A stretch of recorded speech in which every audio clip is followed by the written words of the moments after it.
Hello, everybody, and welcome to Command Point. I'm Shane. I'm here with my co host Ryan, and of course, our beloved analyst Sean. How's it going, guys? Doing well, thanks. It's going pretty good. I'm hyped to get into the winning faction of the World Wide Open. Yeah, the Xenos.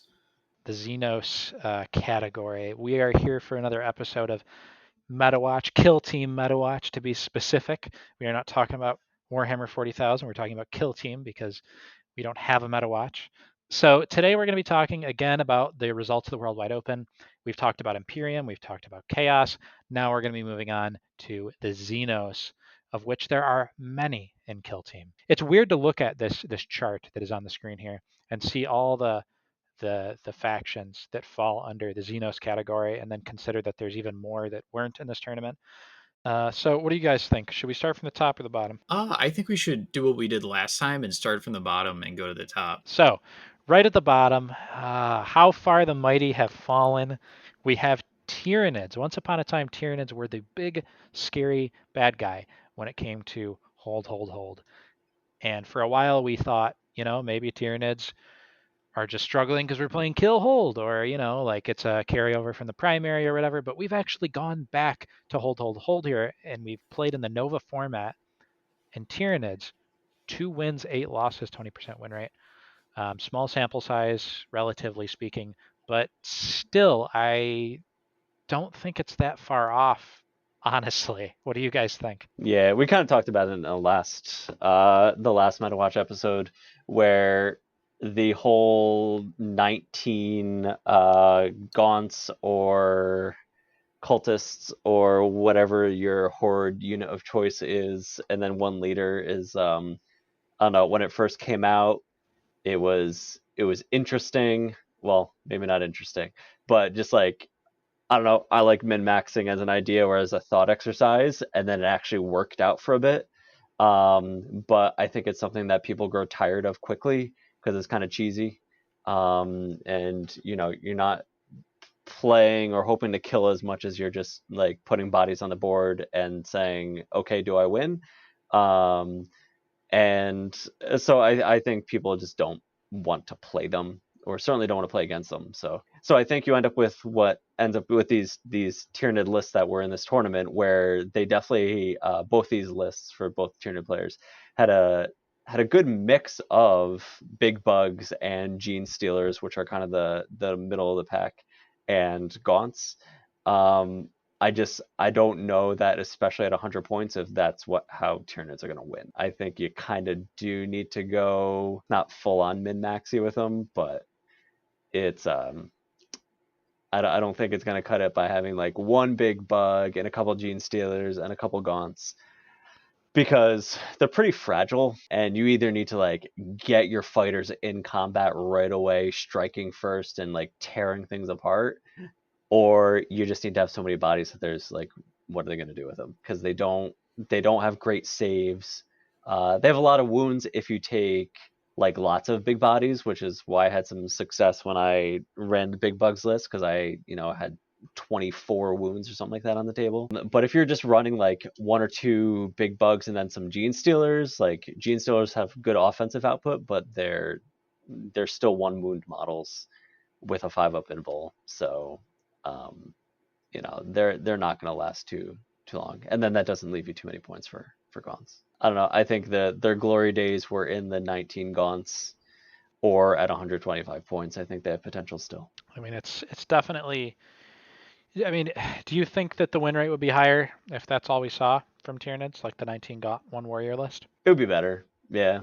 I Yeah, mean, just probably. in terms of variance, it's do you get your when you have 20 bodies on the board, you need to take out 11. Well, I guess break checks, like, yeah, I guess you need to force that break, and that's really hard to make happen with that many bodies on the board, because they also have the synapse, so they're not gonna be shaking all that much. So you just need to like straight up kill them, which means getting through the injury roll on that many bodies. And it's when it's hold, hold, hold, especially, like, they're gonna be okay. It's not like you're getting kill points stacked with secondaries against all those weak bodies. So, yeah, it would have been interesting for sure to see how that 19 gauntlet would have played out. But I think it wasn't meant to be with the kind of mixed approach for Tyranids. I do know that both Bjornid and Micromancer, who are both in the top 8 of this tournament, Bjornid obviously won the tournament, both of them heavily considered playing Tyranids in this event. And I know that after some extensive prep, they ended up deciding against it. So take from that what you will, but the winner of the tournament, really wanted to play this, but decided that they just they didn't have it in them. Maybe that's just the case. I don't know. Would think that Bjornid would not go 1-4 with Tyranids, but he probably wouldn't have won the tournament. So All right, so I'm excited for this next one. Let's talk about it. We got the Kroot making an appearance here in the World Wide Open, and 2 wins, 4 losses. They're shocker. There was only one player running Kroot. 33% win rate. If you ask me, this is impressive from the perspective of the player to get 2 wins with Kroot. I know that this is like the hold meta. It's hold 100 points. You can spam Kroot bodies and hold objectives pretty well, but they're still Kroot at the end of the day. There's a ton of factions that do exactly what they do best better. And I mean, we could talk all day about why Kroot are horrible. It's just top to bottom. The faction is a train wreck. But this player got 2 wins with Kroot. I don't know how much you can say about Kroot right now. So much as the fact that we have 2 wins from Kroot. Kroot have a better win rate than Tyranids and the same amount of wins. So yeah. And so I did play him. And and he's a good player. He knew how to use them. And very patient. He's I think he was from New Zealand. And we were at ping like 999, and we dropped the connection a couple times, and his lag was absolutely unreal. It was like, I'm amazed that and impressed that he stuck out with it. Um, Super nice about it, but he knew. He was like, yeah, this faction is absolutely horrible. Like, they are the worst. And kind of throughout the game, it was kind of close, and there were times when I was like, I think, did I just like lose this game? Because they get that one, what's the name, that one rider that's like actually has some good offensive output yeah, and defensive output. So Krukok's he has, right. so they have one like really scary model, and he did a good job at hiding it from my flash kit. And then I finally got a clean shot on it with Daka, lots of rerolls, and I didn't take it down. I'm like, that's it. I just lose right now. And then very suddenly it completely turned around, and I won. So like, oh, okay, that's what happens when it's like for no reason you just kind of lose. Because he was a good player, and he was positioning well. But yeah, they just they are missing some tools, we could say.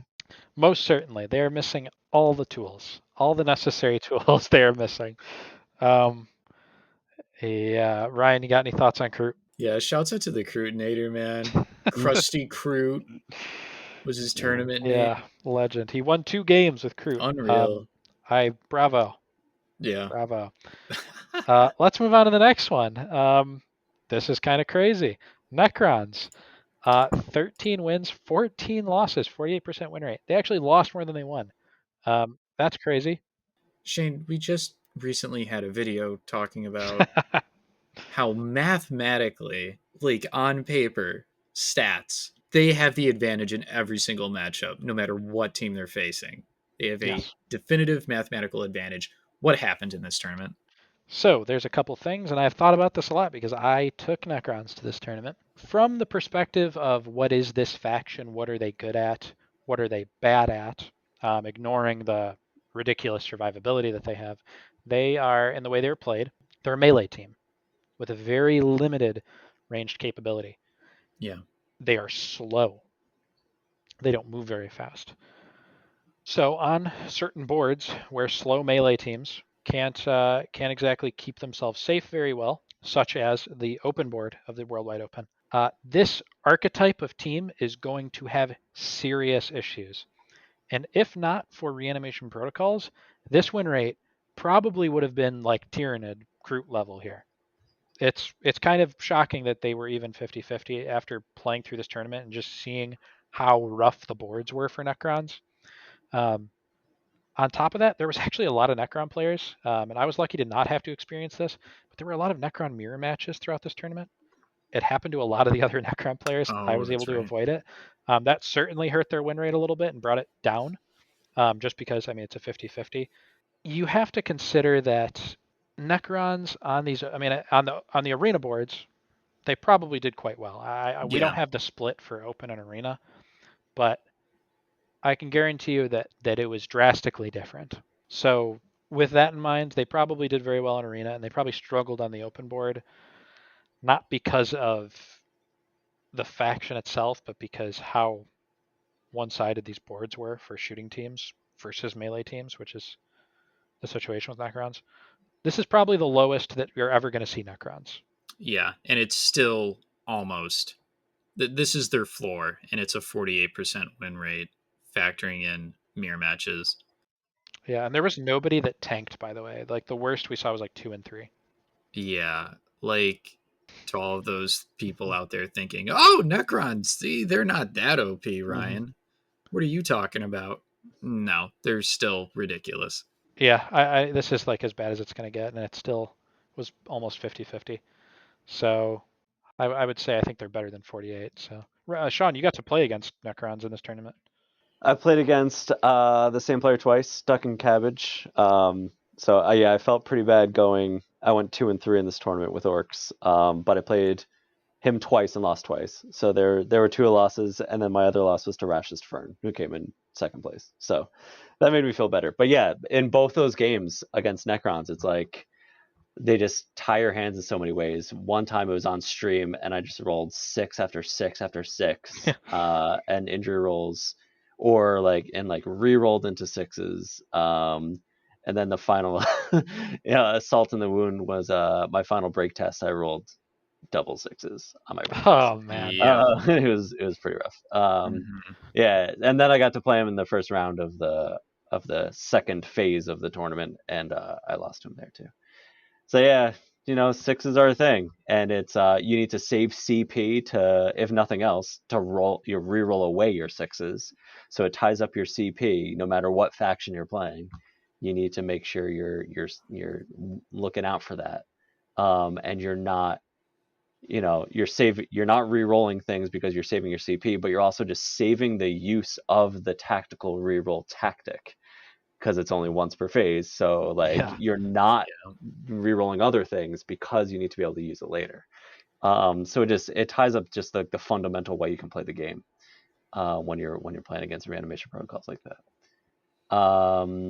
And then it's interesting too because the way you might approach playing 10 flayed ones is different than you might approach playing against Lich Guards.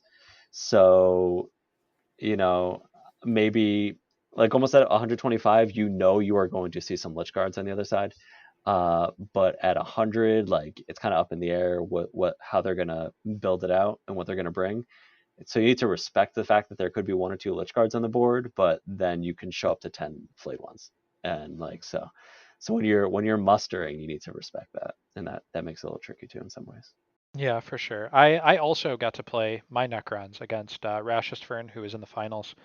I played him in the 4th round of Swiss, which if any of you who played in the tournament or watched the streams might remember that it was the extremely open board. The deployment zones were really far away, like 16 inches away from each other. This is like the worst conditions to play Necrons, and I was against Astra Militarum. It's like you just craft the worst possible situation, and still at the end of the day, he can get the injury rolls, but it's never going to be higher than a 48% to kill me. And admittedly, I mean he killed like half of my models that game, more than half. He killed almost all my models that game. So like the dice obviously didn't go my way, but this isn't to take anything away from Rashist Fern. I don't think he could have played it better than he did. But at the end of the day, you're playing as Necrons. You're just gonna hope, right? You're gonna grit your teeth and you're gonna hope that you get those rolls. He got those rolls, That's not to say that he got lucky or anything. I think he played it as literally as well as he could have. So that is the problem with Necrons, is you can really only you can only hope that it goes your way, and playing the best that you possibly can against them, it's still just, it's still very RNG-ish, which against other factions, that's not how it is. So yeah. Anyway, moving on. Drakkari. They are next. Drakkari, a lot of representation here from this faction. 16 wins, 14 losses. They had a 53% win rate. So overall, a good performance, but a little bit lower than Drakkari's used to. Kind of like Necrons. Especially looking at a lot of that, Danger Fro went 7-1, so that was a lot of the positive output. Lose went 3-2, and then the other 3 players had losing records. So, Yep. so it's maybe not what we expected here. Which in some ways, I don't know, it's good to show that balance can be found. In terms of seeing not the same factions consistently rising to the top, and not being autopilots. You want to believe that every faction has a shot, and when you see a faction perform really well in one place and then not as well in another, it kind of gives hope that you can play what you like and that it'll have a chance, and it's not just constantly going to be stomped by the same couple OP factions. Yeah. I don't think we saw. Oh, I guess we did see a couple instances of witches being played here. A little bit of flayed skull for the open board, but a lot of prophets of flesh. That was the one consistent through every roster, was prophets of flesh. The Racks are really good in the hold meta. Ryan, you played it, so you probably Yeah. have a little insight as to the thought process behind Racks here on Nova format. Yeah, they're great for this format. They can bring a ton of bodies. Normally, they're the racks, I should say. They've got that 5-up invuln, but you take Prophets of Flesh, it bumps it up to a 4-up invuln, and that's great. That is great for this faction. The number of bodies you can field is, I was typically fielding 9 bodies, I think. Typically, Night Fiend Leader, Akathis Combat Specialist with either a whip or a Venom Blade, depending on the matchup. And then maybe a demo with a Liquefier Gun or a Rack Veteran Specialist. And then in certain matchups, you'll see a Clavex in there. Didn't work out the way I wanted. I had some really, really clutch wins. I had maxed a game. I had gotten 17 points in a game. After that, those were my 2 wins, so I felt very happy about those. The other games I played, getting demons on Garrison Vault for your first game, any faction is going to struggle against that broken map. Not the map, not even the faction, just the map. Oh, Um, I think you mean, what is it? It's not Garrison Vault. Catacombs with the big square room in the middle. yeah, that's what I'm thinking of. Yeah, yeah, yeah. Yeah, that map is terrible. But yeah, I've been thinking about them recently. My Drakkari list, and the only improvement I think I would have made would have been dropping the Night Fiend leader for a Akathis leader, not really kitting out the Akathis leader in any sort of special way, and then bringing in a grotesque, actually, of all models, just because it's got 4 wounds with a 4-up invuln. It's got a crazy amount of attacks. It has mortal wound output, or mortal wound potential, I should say. With those points you're saving by dropping the Night Fiend leader, you can bring in another body to help supplement that, and that kind of gets you everything that you would need. A big body to put on the middle objective, push everything off it, hold the 2 objectives in your zone, and then get some other bodies on the other side of the table to score, say engage or scout the field. That would have been a better list, I think, for this pack. Yeah, I mean, I think Drakkari are probably a little bit better than 53% win rate. I think that that's probably around their floor. So kind of like Necrons. You're not going to see much lower than that from these two factions. They're really strong. They're super versatile, Drakkar, that is, um, and they've got a lot of tools to handle a lot of different situations. I mean, you think a packet where there's totally random secondaries, the most versatile, flexible teams are going to consistently win the most, and Drakkar are about as versatile and flexible as it gets. So I would expect. I still think they're one of the better teams in the format. Yeah, for sure. And I think that the story here is that Xenos factions overall were the winners of WWO, like Oh yeah. literally. But then also, this Xenos umbrella has the most amount of factions played, and they also have the most amount of factions with a positive win rate. So that says something about the Xenos overall in Kill Team. For sure. Yeah, people love their Xenos. Listen to us, GW. Give us more Xenos. Or at least give the Xenos more love, right? So let's Yeah. move on to Aseriyani, the not evil version of the elves here. And this is the first tournament in a while where there's been like a lot of Aseriyani representation. Like thinking all the way back since like LVO last year. Like it feels like every tournament there's like maybe a couple Eldar players, and we're always talking about how good they are, but nobody plays them. But here we had like almost 30 games played in this tournament with Eldar. So really strong faction. They had a 57% win rate, 16 wins, 12 losses. Couple different sub factions used here. It was not just Ulthwé this time. It was Ulthwé and Biltan throughout. Um, yeah, I mean, I think that I thought Eldar was one of the strongest teams going into the format for a lot of the reasons that I think Drakkar is one of the strongest teams, and that's because they're really versatile. They can do a lot of things very well. They aren't like a very one-note team, and they aren't a team that can get easily screwed over by a bad secondary draw. What do you guys think? Yeah, it's hard for them to get screwed on the secondaries for this packet. They're just so flexible with everything they can do. They kill well. They got a good amount of bodies to hold objectives. They've got fantastic movement. Um, yeah, I'm surprised they didn't. Now, that being said, since it is the first time we've seen a larger representation of Aseriyani players, if it's some of their first time really picking up the faction, it takes a little bit of getting used to really make the most of them. Because especially when it comes to like fire and fade positioning, and like you really need to think that it kind of adds a different layer to the structure of the turn, than you have to worry about with most other factions. So until you really know how to layer those parts, I could see how you might leave some points on the board here and there, or make a move or miss a move that would have put you in a much better position to win a game. So I think we could probably attribute some of that to maybe some players that were not necessarily bad players, but maybe new to the faction and just need to get a handle on what they're capable of. Yeah, Astriani is a faction.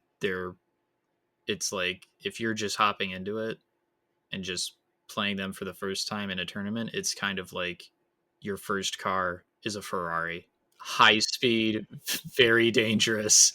I will say Aseriyani, as far as the high tier teams go, they aren't a team where you're going to get super caught up in struggling with mustering, kind of like Astartes or Drakkar maybe, because as flexible as the team is, you don't have to change that much.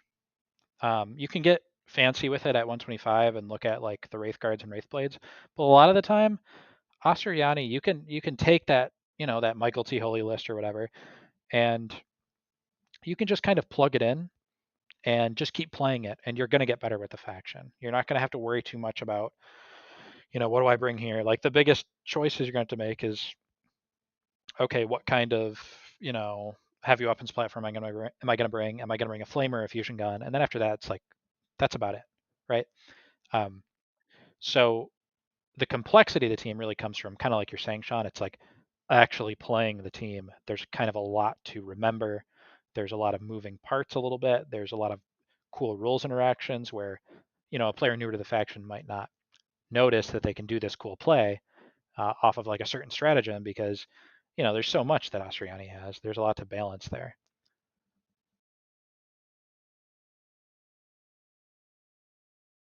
And I did want to look also at comparing the win rates of Bieltan and Ulthwé at this tournament, because I think that's the only other sub-faction, Bieltan that is, that people really look at. I do think there's potential for some pretty cool builds at like commanders level with other sub-factions, but as far as like normal kill team goes, especially at 100, Ulthwé and Bieltan are really all that we see. So it looks like 8 wins for each. 8 wins for each, so pretty even across the board. For those of you unaware, Ulthwé is a 6-up Feel No Pain, and Bieltan is a +1 to leadership for Aspect Warriors and reroll 1s in the shooting phase for Shuriken weapons. So, yeah, I mean, It's pretty interesting. yeah, neither of those are like game changers. I think a lot of the time, like Aseriyani are already just pretty good in general. Like the sub-faction is just like a tiny little boost. They were one of the teams before Elites that didn't need a sub-faction to become competitive. They were already very good. And you just kind of plug in like a Feel No Pain or like the occasional reroll and a leadership buff, and they're still Yeah, pretty good. they don't need a lot. Orcs. We actually had Orcs at S tier, and Orcs did pretty well here, all things considered. They didn't win the tournament. They did make top 4 though. 10 wins, 6 losses, 63% win rate. We all Evil Sons though. So nobody mixed it up. Nobody went like Death Skulls. And I think Evil Sons in this format, where holding is key to victory, I think Evil Sons is probably the way to go. And all these players ran a pretty healthy amount of Orc boys and a knob here and there, but really just kind of focusing on T4 bodies that can move really fast, get in your face, swing on you. Sean, you were one of the Orc players. Talk to us. I liked it. I'm falling into the green tide hardcore. I've been watching lots of videos on how to quickly but effectively paint them, Yeah. including Combat Patrol, which is still going to be a ton of models for 500 points. But yeah, I'm going to stick with them for a while. I like that ability to get a lot of bodies on the board that can actually do something. So it's not just like pushing them across and saying, do they live and score points? They can actually put out some kind of offensive output. And then while still having access to like some of the best power weapons in the game, I think, in terms of power claws, kill saws, the big choppa is awesome. Snaz gun on the flash kit is super good. Combi scorch is super good. So yeah, being able to bring in effective bodies but also power weapons. And then the Evil Sons is just such a disgusting sub-faction ability. So I'm going to be sticking with them for a little while, probably regardless of what the packet is. And I think just making the most of honing my ability to better adjust to what my role is in that faction, or based on the matchup, if I want to play more of a ranged game or more of a Krumben game, because it's really enticing to want to bring a couple flash kits and just shoot stuff. Yeah. So I did steal your move. I think I told you after that. I played Thousand Suns in my second match, and I brought in a flash kit from reserve. And in the first round of shooting, turn 1, I brought him in off an edge of my own deployment zone, so it didn't cost any CP. But I was able to line up a shot against an Aspiring Sorcerer and a Warp Flamer, and I took them both out of action in the first with one model. I took both those guys out of action, and that was kind of downhill from there for him. I could play around because that side of the board then was empty, and I could play around that. So yeah, they just but with the movement boosts and having they're just super flexible. And I've always been a Luigi I want to have a fairly neutral, flexible playstyle that doesn't overcommit too much into being fast and weak or strong and slow. Being able to go whichever way is needed for the specific scenario. So yeah, and my win rate was not 63%. I went 2-3 as I said before, but yeah, 60, like that's really good. That was the third best of any faction in the tournament. You also had to And play Necrons twice, which is not a great matchup for No. yeah, and the second place player. So yeah, it was. Yeah, yeah. So yeah, I wish I'd done better, but I can't feel too bad about my losses there. And yeah, Yeah, Orcs A+ are would play phenomenal. again. Yeah, they are. They're one of the deepest teams in the game. There's so many different ways to play them, and there's not that many factions that can say that. We were just talking about Eldar. There's not that many ways to play Eldar. It's cool having all these tools in this one amazing build. Whereas Orcs have so many different builds, and they have so many tools within all those builds. I'm a huge fan of Orcs on this pack. I played them in one of the WWO Blitz tournaments, which was one of the 8-man RTTs, like a prep tourney before. And I took first. And in that tournament, I got to play against ARH, who took Orcs here in a mirror match, Orc mirror match. And he was fourth at the actual WWO. But we played in the finals of the Blitz, and I did that flash get move you're talking about. And he had 2 knobs on his list. And I brought in my flash get turn 1, and I killed both the knobs. And from there, it was like, okay, well, it's just my team of all these boys and a knob and a flash get versus just a bunch of boys. So it's like doing that play. It's like it feels so good. I don't know what it is. It's so unorky, but it's like it's also so orky. Like I don't know how to describe it. Yeah, no, I like it. Yeah, and they did make it into top 4 here at this tournament. Very nearly made it to the finals. So pretty good performance from Orcs overall. They're definitely, and then they were actually in the finals last Nova too, with that was Kill Team Academy, Alex Torbear.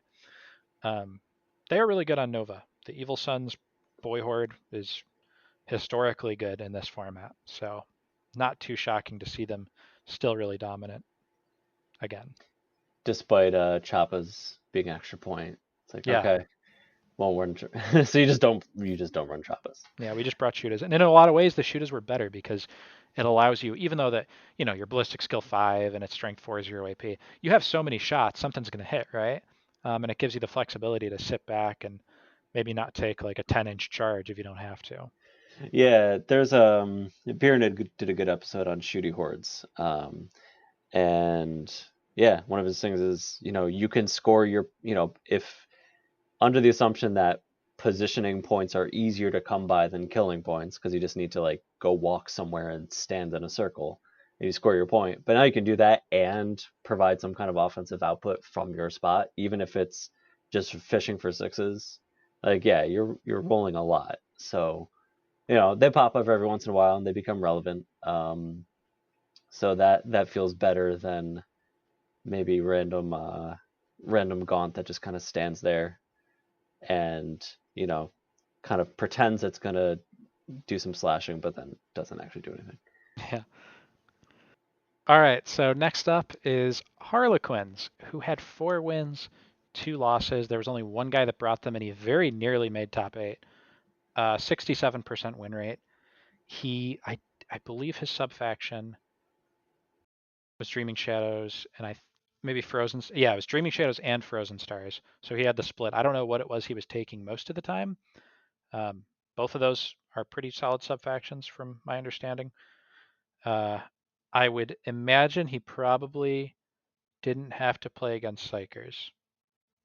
I think one of his losses was against Rashis Fern, who placed second. Yeah. Um, I don't know who his other loss was against, but Harlequins are obviously a team that is like feast or famine, right? Yeah, this is what happens when they don't get paired up against psychic factions. They can very easily make a deep run. Yeah, I mean, you put them in the hands of a good player, which it seems like we did see that this tournament. And Absolutely. for a period before that first loss, I think they went 3-1, and they just missed out on points barely. it was like one of the top scoring teams, and they were like 3-0, I think. So Harlequins can be really scary. You just need the right player on them, and you need the right matchups, as in not Thousand Suns or Green Knights, which it's pretty impressive that they managed to avoid that. Not impressive, but pretty convenient they have managed to avoid Thousand Suns because there's quite a few of them at this tournament. Any other thoughts on Harlequins? I mean, we kind of know what they are. Yeah, and you kind of know what you're signing up for when you enter a tournament with them too, so that they do have this potential. And they're just a cool faction. You know, the models look cool. They are flavorful in what they can do. There's only one data sheet, so they're not really that taxing to run, I guess. Not that taxing to learn. And then just pairing is kind of determined if you're just gonna like you see the pairing, you go, oh well, I'm not gonna win that game. Oh well. You got lucky this time. Yeah. And then right at the top, we have Tao Empire with Yes. a Everyone's favorite. 9 wins, 4 losses, 69% win rate. Nice. Yeah, I mean we all know the story of Tao here. There were 2 Tao players, but I mean we were here just talking to Biren at 40K on the podcast just a few days ago, and we know that how good Tao can be. So they placed first here. Biren had won this tournament. Um, the the big story for me is this is the second essentially Nova tournament in a row where Tau have won, and it hasn't really been close at any point. For a while, people were really kind of not down on Tau, but Tau won Nova in 2019, and then they didn't win a tournament for like a really long time. And now we have another Nova, essentially, and Tau win. Yeah, I think they're just a chronically underplayed faction. That is part of it. I know a lot of people hate the playstyle. I'm one of those people. I don't really enjoy playing Tau. I know a lot of people do like them. They're a really deep team. There's a lot of ways to run them. They're good. I think they're always good. I think Nova, they're particularly good, to be fair, but I don't think they're ever bad. Yeah, I agree with that. I mean, they're pretty bad when you don't play them. So, but like, but like, really, I do think there's a lot of truth to that. That if it's, if they're not fun to play with, you don't want to bring them, regardless of how good they are. And that's not the case for everybody. And I know that Bearded like desperately wanted to make Tyranids happen, and because he's kind of named after him, and he likes them, and he wants to make bugs work. But it's hard, like he's got a competitive spirit, and when he sees a faction like this that has so much potential, it's like, yeah, he's gonna end up going with it and kind of show that this is what they can do. I kind of think we'll see these kind of waves happening where maybe in the next tournament we'll see a few more players play Tau because they saw what they can do and they want to get that taste of winning. But then maybe start to dip again when they see that's not the kind of play, it's not really what they signed up for when they start playing this game. Or it's just like the playstyle doesn't click with them and they don't have the same success that Bearded did. But yeah, it's we kind of forgot for a little while that drones are dumb, and now we remember. So we'll see. We'll see as a community what everybody decides to do going from here. Yeah, I mean, for Biren loves playing them. To be fair, he thinks they're so fun, and a lot of people do. I think it's just like depends on the person. I think you just need to be in like the right like brain wavelength to like vibe with Tau, and I am not in that wavelength whatsoever. Ryan, They're fun to play. I love playing them, but like I feel bad for my opponent because of savior protocols. yeah. So what do we have here for the total win rate for the Xenos here? I haven't even added it up yet. A lot to a little. Let's see. But really, like when you look down that list, anything over 50% is good. Yeah. Right. And then Yeah. when you look at how much of that list is over 50%, it's the top 3 factions by win percentage were all Xenos. Yeah, I think the only 2 bad like Xenos factions for this packet were Crude and Tyranids. Yeah. And Tyranids, I don't think necessarily were bad for the packet. It's just the two players, maybe didn't optimize for this packet. Kind of going back to what we said about Tyranids, I think if they did 19 Gaunts, then maybe it would have been a different story. But that's not the kind of game everyone wants to play. So overall, we had a 72 win, 64 losses for Xenos. So I think this was the only one of the three that was over 50%. So Xenos doing pretty well here at the World Wide Open. That being said, there were some Xenos factions that did not get the proper love here at the World Wide Open and did not end up making it to the table. I think the only one that I can think of is Genestealer Cult. Yeah, I think Genestealer Cult was the only Xenos to not make it. I mean, even Croup made it. Where'd the Genestealer Cult players go? Where are they? They're too busy TOing. Yeah, I guess so. Yeah, that's true. Matt Actually, that's not TO'd. even true because Matt had to play, right? They are like a hard faction to play, to be fair, but I think they would have done okay. I don't think they would have been top tier just because they lack the shooting on the open board and they're going to get eaten alive on that board to some extent. I think they could have done very well with Twisted Helix just for the extra movement, just kind of spamming like Acolyte hybrids or something, or even something like what we saw from Bjorn at SoCal in 2019 where he just spammed Neophyte hybrids and flooded the board with shotgun guys. Maybe something like that would have been good. I think they're one of the best teams that didn't get played here. I mean, maybe you can make the argument for Gellerpox as far as just factions that didn't have any representation at this tournament. But I think you'd be hard pressed. I think Genestealer Cult was probably the best of the unused here. What do you guys think? I would say so. But that just makes it a fun challenge for the next time. Somebody's going to see that and give it a whirl. Yeah. This is true. I mean, we need more Genestealer Cult players, right? They're a fun faction. It would be better if Aberrants were a little bit better, so that way you could have like a decent elite unit. But They're the only faction with a weapon that insta kills models. yes, this is true.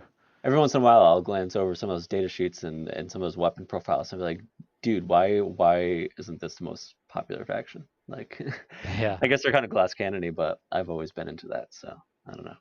Hey, yeah, you'd probably like them. They are super glass cannony. They get stuck like in these situations where it's like kill or be killed. Who gets to fight first? Yeah, they're not just like glass cannony, they're like Fabergé egg glass cannony. Like that's how fragile these guys are. A stiff breeze will knock over a cult team. Yes, it will. Both and Beard and 40K can attest to that. That's a joke about Beard will get it. His team literally got knocked over during the tournament. Oh man, Jesus, I remember that story now. You know, there's definitely a metaphor in there that I never noticed until now.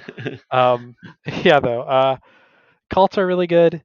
They didn't make it here. I mean, it's hard to say that they would have hurt the win rate. I think they would have loved the arena side of this tournament, but they probably would have, like a lot of teams, hated this open board. It wasn't a very balanced open board. That's what Nova is. It's probably going to stay that way for a long time. Yeah. Any closing thoughts before we wrap up the this episode? Xenos for life. Space Marines are boring. Agreed. So clearly, Xenos they dominated WWO. They even won the tournament. So Astro Militarum gave them a tough challenge, but at the end of the day, there was a lot of crumping and Pirouetting and belt flipping. a lot of brains getting eaten. Can't hold a good fish down, you know, when it comes to the Tao. All right. Well, I think that's going to close out this episode of Kill Team Metawatch. I hope you guys are enjoying this series. Let us know what you think and if we should continue pursuing it in the future for future tournaments and breaking down the ever-changing meta of Kill Team. Even though it's a game that doesn't get a ton of updates from GW, it's really cool to see how organic the competitive scene is and how the meta kind of naturally evolves depending on what's strong and what isn't, even outside of like tournament packets and such. So it's been a lot of fun looking at all this data. If you guys are listening and you're not subscribed on YouTube, please do that. A shout out to all of our followers on Patreon. You guys are the best. If you're loving our content, consider giving us a follow over there. $4 a month. You get access to exclusive Patreon series. and we appreciate you very, very much. So thank you all for listening, and we will catch you on the next one.